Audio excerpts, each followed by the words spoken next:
Wood chiming in on the O-line discussion. So I'm going to keep it short. I thought about making it 20 minutes long, but Denim made his super long, so I don't think we need another super long one. So I'm going to get right to it. The O-line is hands down the number one position on the field. Number two is the QB. But to have any type of offense, to actually enjoy playing the game and just not getting overly frustrated for no reason, I believe you need a good offensive line. I think Denim hit a couple good points. With the stats that he brought up with Brett giving up 25. And he said somebody else gave up 21 and their offensive line was just as shitty, if not worse. I think he said the 49ers.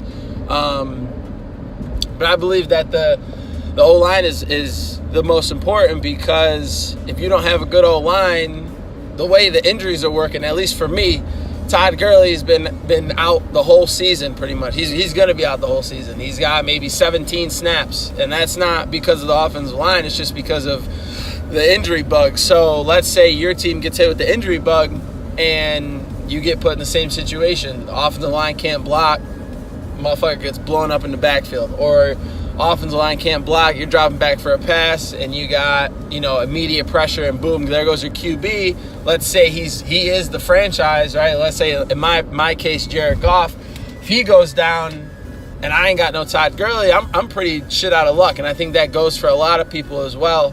If you look at Cincy's big thing, not even looking at his record, but just his game in general, is throwing the ball. So you look at a lot of these dudes who throw the ball a shit ton, like Boss Man, he's got, however many interceptions, whatever, but his game is throwing the ball, at least from last year. So if Lamar Jackson gets hurt or whatever, then that really changes the whole dynamic of your game.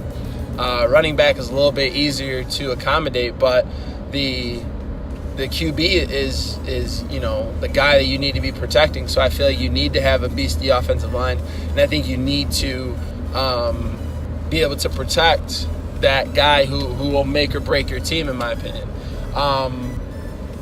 Now, I do see the second most important aspect of Madden is user skills, because I think you put a bad user with a great offensive line, and the offensive line is going to make him better. But he's not going to be as good as he could be if his user skills were amazing. You know what I'm saying? So like reading holes and and doing whatever, stepping up into the pocket is all on the user. The O-line is only going to do so much. It also is about matchups. But if you have a stud, like if you have the stock Cowboys offensive line, or if you've got the offensive line that Chuck has now, it's like there should be no issues. Like if your user is on point, like there should be no issues. If you gave that offensive line to like me, or if you gave it to Brett, or if you gave it to somebody who is more predominantly run heavy and has the ability to read the holes with no issues, then that's an unstoppable monster that you're going to put fucking eight or nine in the box for, and then if you do that against Brett, he's just going to throw it to fucking Tyreek Hill, and then you've got nothing to do for the game. So I feel like the offensive line could make or break a situation like that and really make you get out of your comfort zone and make the game a lot harder for you going up against somebody like that, or it'll make it easier if you're the one with the offensive line. Now, I do know there's, like, certain situations where, like, it doesn't even matter, a play action or whatever, the offensive lineman could be 99 overall and he still won't block the motherfucker. But I'll take that one instance out of fucking 50, 60 snaps than consistent pressure in my face every fucking play. Because you'll just have like a stupid fast D lineman or a linebacker who's not good at all. He could be a fucking 70 overall, but those little things like him being super fast is just automatically going to beat a shitty offensive lineman.